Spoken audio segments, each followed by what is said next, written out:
This is an income share agreement. Most people are unaware of this business model. However, Bill Clinton, the American president, actually went through that program because he, as far as I know, he was from a poor family.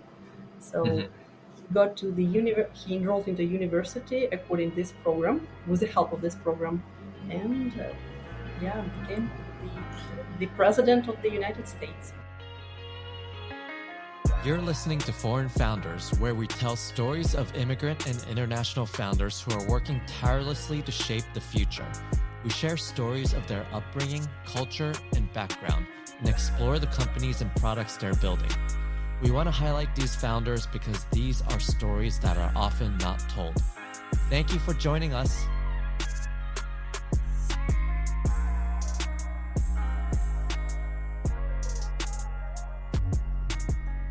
Welcome back to Foreign Founders. Today, I am so lucky to have Tatiana Isa. Tatiana is a serial entrepreneur with a diverse set of experience in education, sales, marketing, and fundraising. Most recently, she is the founder and operator of KIT SF, a program recruiting elite talents for pivotal roles in machine learning and data science, as well as founding a nonprofit called UATEG, focused on empowering Ukrainians globally through education and cultural exchange. I'm so happy for you to be here. Thank you for joining the show. Yeah, hello, Andy. Thank you so much for having me today. Thank you so much. Where'd you grow up? Oh, well, I'm originally from Eastern Europe. It's Ukraine. So I was born actually in the country called USSR, but it doesn't exist anymore, fortunately. So my childhood was in Ukraine was pretty challenging, and Ukraine just born when I was 8 years old. Um, so well, the country went through the challenges. Just let me tell you that my parents had a salary about $20 per month. $20. Yeah. And Oh my gosh. Yes. And I remember my early memories, like childhood memories, when I was standing in a line for 1 hour just to get a loaf of bread.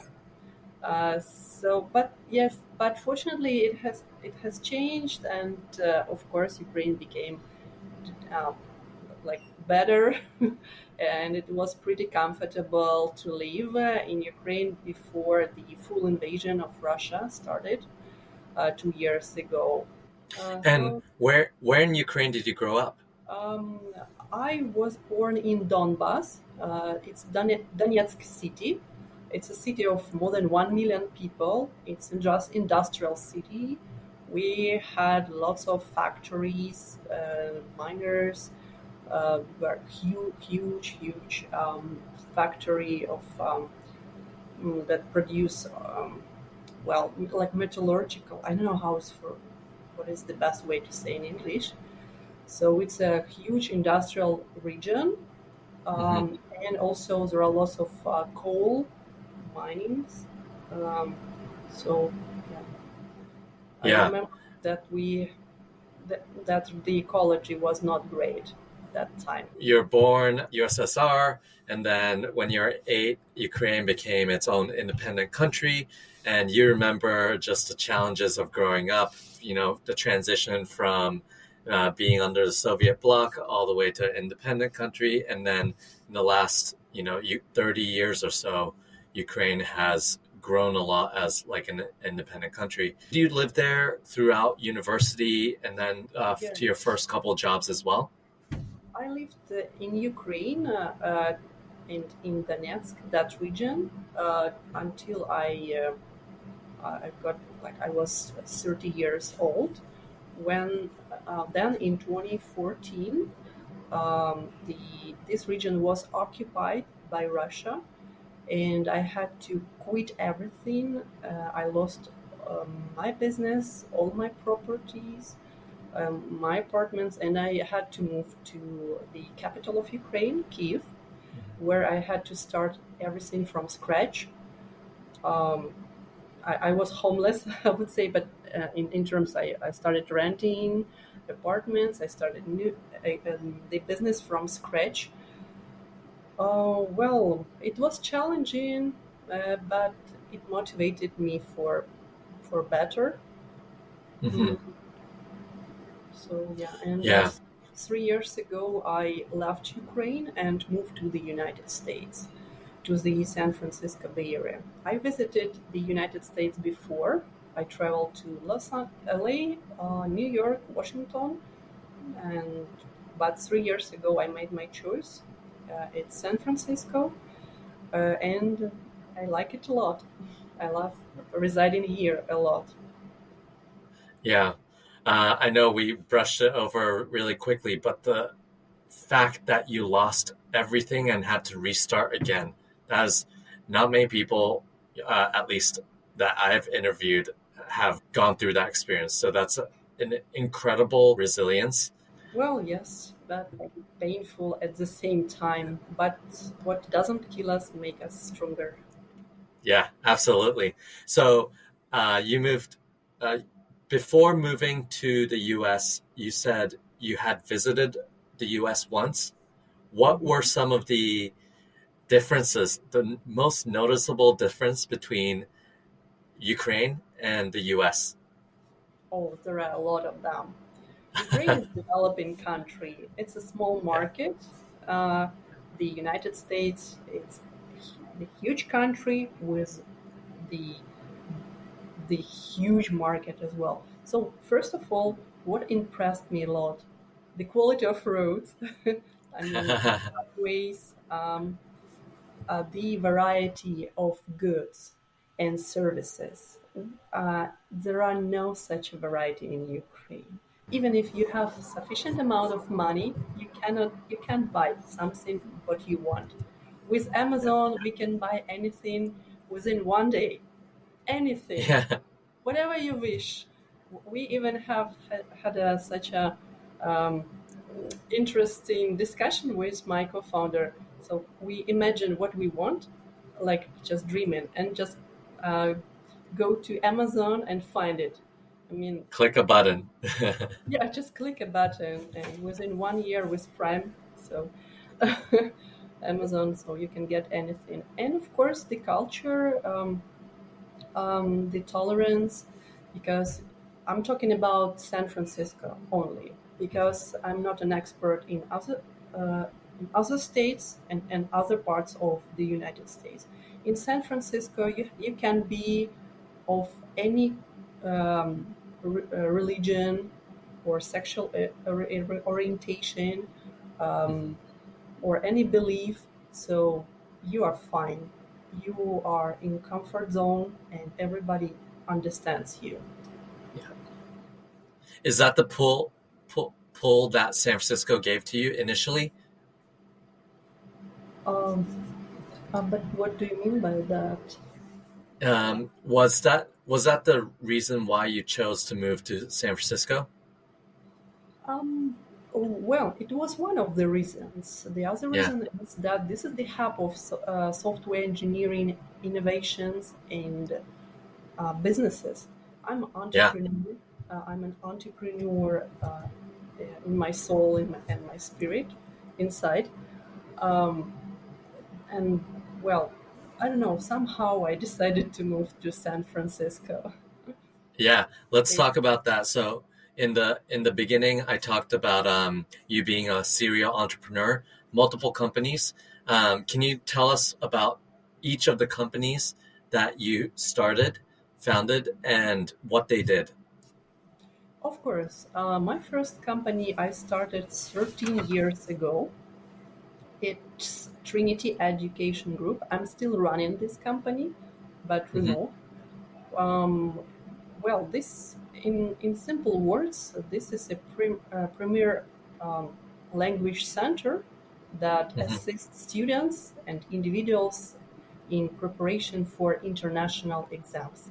Let's say you want to enroll into Columbia University or Harvard, you have to pass TOEFL or maybe GMAT or GRE, like some kind of exams. So we Yeah. prepare students for that. So my team prepares for that. And also my team works with other educators, other English teachers as well. For Hmm. example, last December, we assisted 36 students with admission exams, in preparation with admission exams, and they successfully enrolled into Columbia University. Personally, as a founder, I conducted over 10,000 job interviews, and I hired more than a half thousand people for my company uh, through these 13 years. So I have significant experience in hiring as a founder. Yeah, and with Trinity, we worked with the USAID, International International Organization of Migration, with Red Cross. So we had many projects, and we worked with Ukrainian companies and international companies as well. Well, about the second project, it's UATG. It's non-profit, 501c3. Its mission to help Ukrainian veterans and their kids to find their way in life after military actions, but through English learning. I personally think that knowledge of English, like ability to communicate, this English speaking communication skills, are vital in our life. Because with these skills, the person can find a job in any country and in any organization. Hey there, founders. Are you tired of juggling multiple platforms for meetings, webinars, and calendar bookings?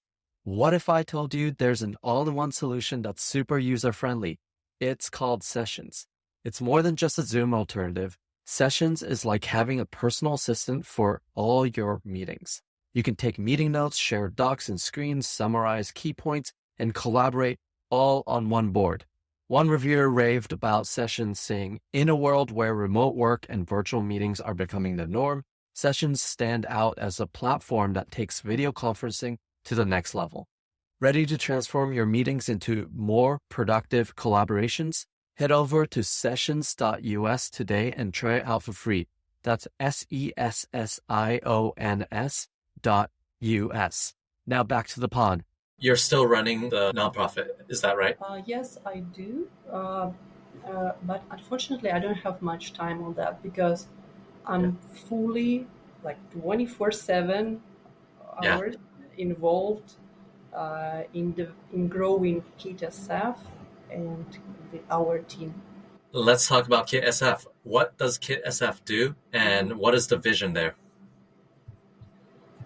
Kit SF is San Francisco-based company. I'm a general partner there.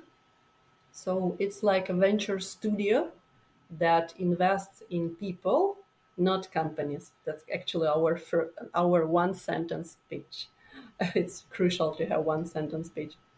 So basically, we assist top talents in securing jobs in San Francisco Bay Area companies with average annual salaries from $250,000 and up to $500,000. And we work with machine learning engineers, senior software engineers, data scientists, like guys from IT sector. And what does it mean to invest in people as you said, a venture studio? Yeah, absolutely. Yeah, what does it mean? It means that we select people for our investment. We pick and choose those one who are ambitious and motivated, who will go through this difficult process of securing jobs in San Francisco. We invest our resources, knowledge, a network, like lots of resources. And then when the individual or candidate succeeds, we take a portion of their income. So, is it fair to say, for example, a really talented person who wants to go into machine learning, is it kind of like a income share agreement where they go through that machine learning program, you teach them, fund them, and then when they get the job at the company as a machine learning engineer, for period of time, they you get like the percentage of their income. Um, um, well, we work with already experienced people who have more than 10 years of experience in machine learning or software engineering. So we take ready-made people and show them the opportunities that they can have in the US. We work with foreign talents only. And you are absolutely right, Andy. This is an income share agreement. Most people are unaware of this business model. However, for example, Bill Clinton, the Hmm. American president, actually went through that program because he, as far as I know, he was from a poor family. So Hmm. he got to the he enrolled in the university according to this program with the help of this program, and yeah, became the president of the United States. That no, that makes a lot of sense. So KSF works with companies who are looking to add machine learning, let's say machine learning engineers, and then on the supply side, you have machine learning engineers, 10 plus experience from, let's say, countries like India who wants to work in the US. And you do the matchmaking there as well. Uh, well, we don't work with companies. We work with individuals only. Got it. So, like a venture studio, like uh, candidate agency. So we coaching, educate people, showing them their opportunities, and Yeah. then help them to select the company and bargain on the salary as well. And what was the first moment that you decided to build KSF? Like, what was the aha moment for you? Well, I have about 13 years experience in education. I love Yeah. helping people, and I'm entrepreneur. So the purpose of every entrepreneur is to bring value and earn money. So that's Yeah. somehow created the idea of KitaSaf because we actually spent about a year or maybe a year and a half, I don't actually remember, on testing and finding a product market fit. That's actually Hmm. the most challenging part for founders and for startups. Once you've found the product market fit, so now it's time to work hard. But before Yeah. that point, you are completely unaware what to do, how to do it, what kind of task you have to make to take. So of course, I found the right co-founder. It's crucial to have, so to speak, a soulmate uh, who who think and look the same direction that you do. Hmm. And yeah, we with our background, so we decided to pivot and switch to Indian market, and now we mainly work on Indian market, working with Indian professionals and talents. Hmm. Two questions from there. Mhm. First one, where'd you meet your co-founder? I met my co-founder uh, in the United States, and he actually is from Ukraine as well. So Oh, no way. we speak common language, and it's really helpful. Second question is, You mentioned product market fit is very difficult. I totally get that, and all the entrepreneurs out there also understand that. What were some of the tests and failures that you had to get to this point today? Um, well, we tested a hundred of ideas. We created about 10 MVPs. So we created an online platform. We tested the idea of selling courses or consultations.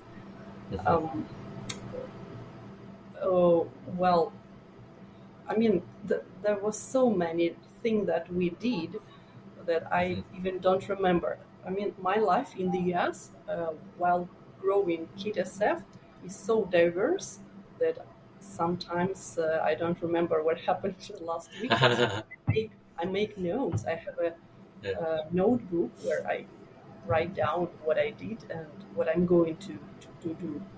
So what what failed? Like there were so many failures, especially on Indian market because India is a country of different culture, Yeah. uh, different business communication skills, and it's so difficult to build trust with Indian partners and Indian clients. Hmm. I made about 1,000 calls with business partners, and finally, over the period of 1 year, I signed about 100 partnership agreement. Yeah. Regarding clients, well, the failure was when we started working and investing in people without any financial commitment from their end. Uh, Hmm. because individuals intend to um, persuade me that they will be working and will be trying hard according to my instructions, but actually without the commitment the person, usually people are lazy and in 1 or 2 3 years they burn out and quit the process. That was actually the failure. I worked with about 80 people, like for free, no commitment, just Mm. an agreement on paper. And yeah, we failed.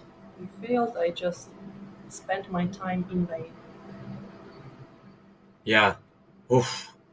And that process is probably not that short either, right? If you're working with them for a prolonged period of time for free, and then they're like, "Oh, I don't want to continue," or "I just ghost you," or things like that.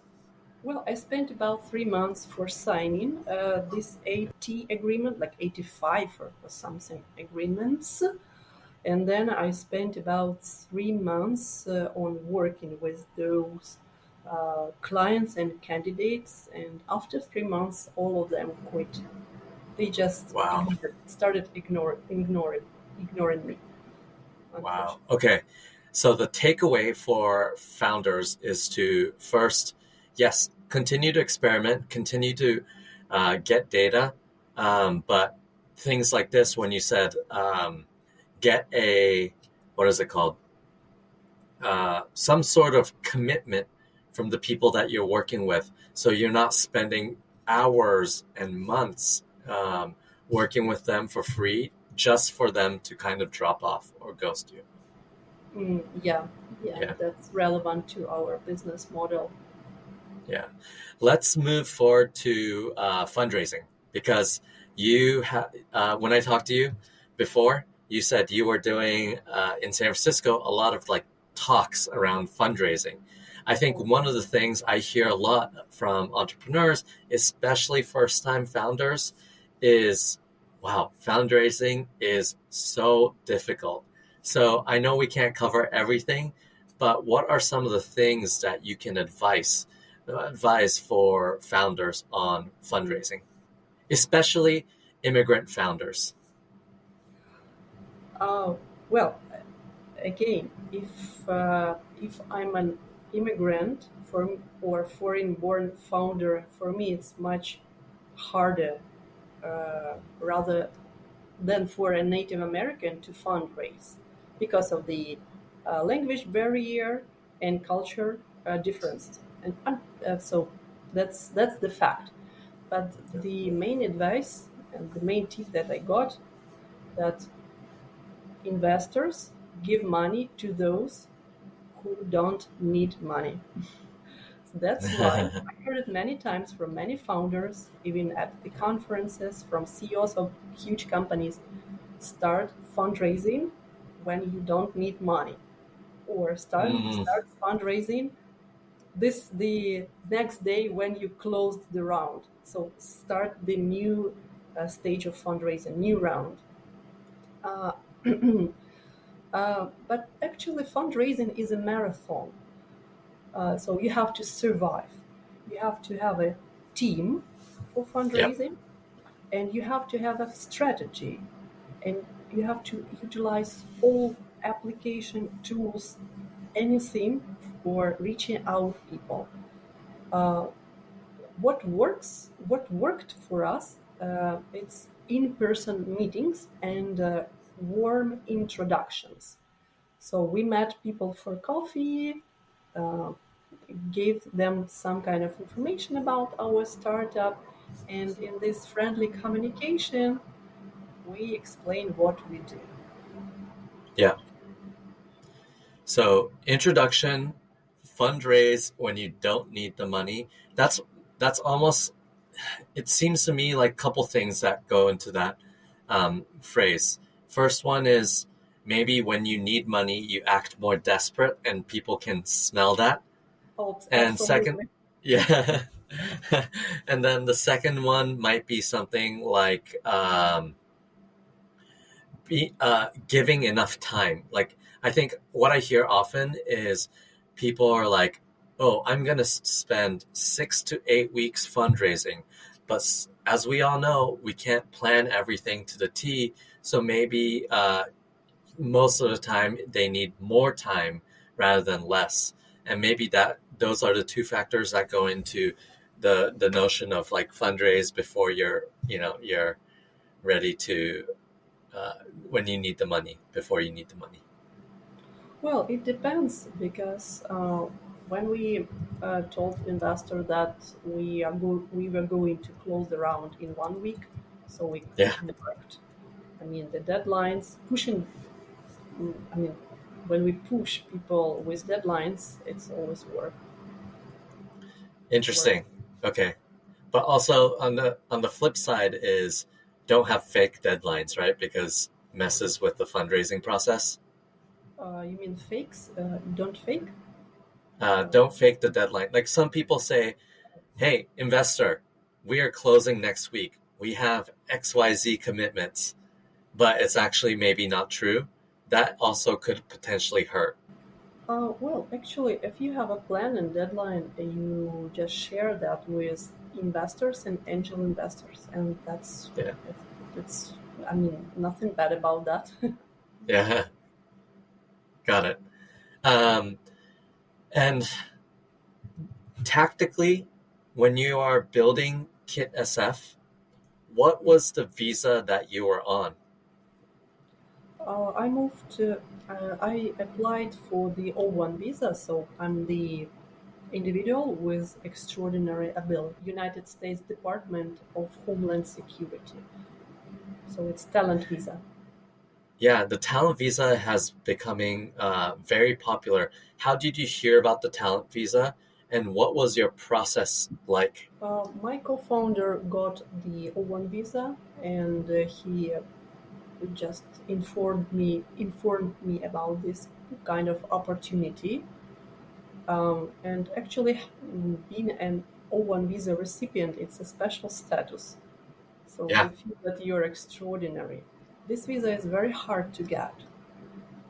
There is no lottery, no no dependence on luck. So it's Mhm. not like lucky chance. It's just hard work and determination, and proving the United States that you really worth being here and working here. Mhm. Um, I spent 3 months on collecting documents and evidence, and it's really fast, because some people just spend 6 months, a year, and even more. And so it was challenging. It was very painful.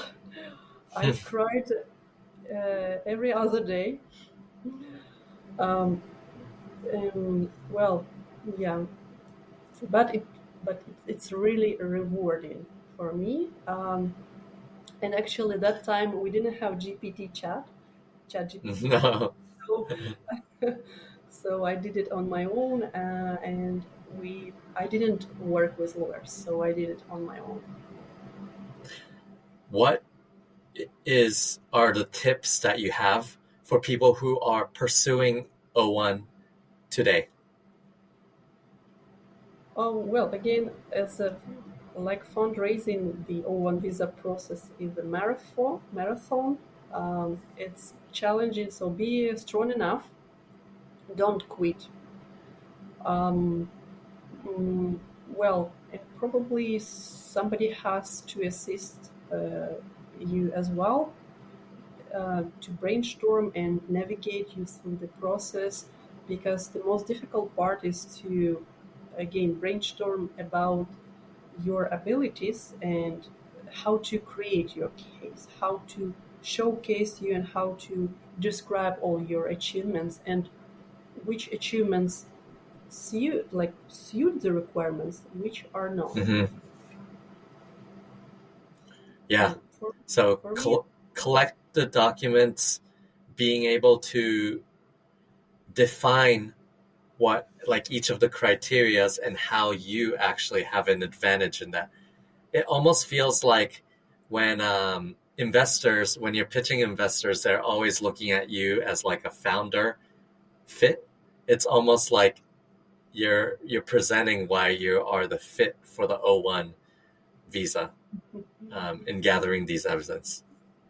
well, I would say that these are two processes are different, a little bit different, because in negotiations with investors, you sell the dream. So if investor believes in you, so the investor can give you money. So it's more about belief. With O1 visa, you have to prove on a hard copies. Like my case actually looked like this. It's a file of 500 sheets of paper, and I gave them a proof that I'm an extraordinary. Like I had about 15 recommendation letters. I had 3 published books, lots of articles, and I showcased my impact in Ukraine, and proved that I worked with many organizations in Ukraine. And actually, that my organization taught English 22,000 students and Mm-hmm. individuals. So it's about impact, evidence, and proof. Yeah. Are you ready for the last couple questions? Yes. Following up with O1, I know you're not the lawyer, but what do you think about podcasts as a way to build evidence for achievement? Oh well, it depends. It depends on the numerous factors.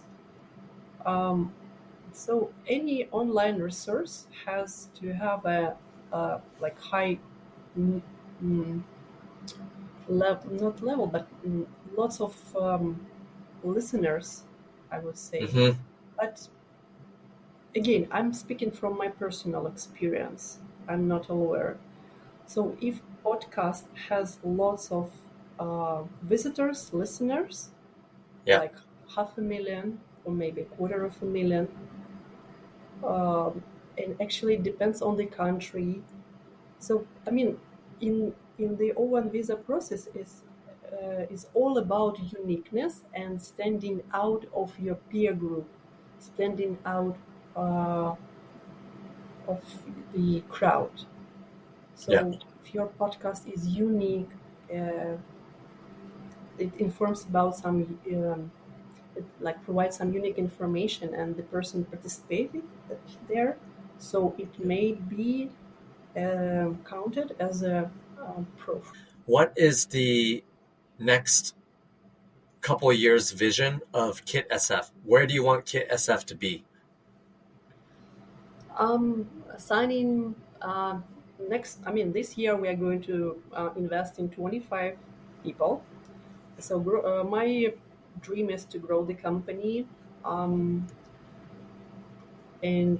like the dream of every founder is to exit, like to sell the company for 20 or Yeah. $50 million, or maybe more. Yeah. So yeah, it's like my passion to grow um, and develop. And actually, we developed the San Francisco Bay Area economy as well, helping talented people to find a job here. So the taxes that these people pay cover 2 or 3 average salaries of the Yeah. average American. Yeah. Ambitious goals. And that's why we do, build stuff from scratch. So that's awesome. My last question that I always love to ask is, what are you optimistic about? Oh, I'm as a Ukrainian, I'm optimistic about 2 things. First, Ukraine will win and defeat Russia and defeat this fascist regime. And the second one, I'm optimistic about the job market in the US for highly skilled professionals. That's make me feel stronger and understand that we do right thing, helping professionals to earn significant salaries in the San Francisco Bay Area. Love that. If people who want to learn more about you or Kit SF, or even become one of those extraordinary talents that you Kit SF invests in, how can they find you? How can they reach out? We have a website where they can find my email, my contact information. Yeah, and we'll add all that in the show notes. Perfect. Thank you so much, Tatiana, for joining Foreign Founders. Thank you for sharing your journey from Ukraine to the US, about fundraising, about O1. I really appreciate your time. Thank you so much, Andy. I hope it was useful. Thank you so much. Have a good day. Thank you. Thank you so much for listening.